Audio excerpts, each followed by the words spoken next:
চেয়ারে কারা আসবেন আমরা জানি না, যারা আসবেন তারা যেন নিজের ওপরে, পরিবারের ওপরে, সমাজের ওপরে, রাষ্ট্রের ওপরে, জনগণের ওপরে জুলুম করবেন না।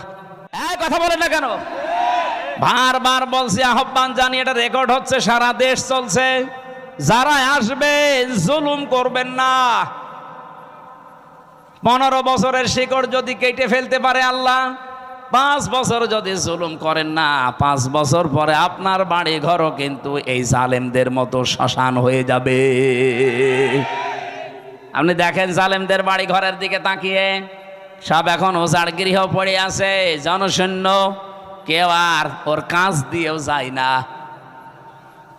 সেটা আমি কিশোরগঞ্জ থেকে আসার সময় ড্রাইভারকে বললাম, এই বাড়ির সামনে একটু দাঁড়ান, ওখানে উপরে লেখা দেখছি, ওই সাইনবোর্ডটা আছে, কেন্দ্রীয় কার্যালয়, জেলা কার্যালয়। আমি নাম নিলাম না, বললাম এখানে দাঁড়ান তো।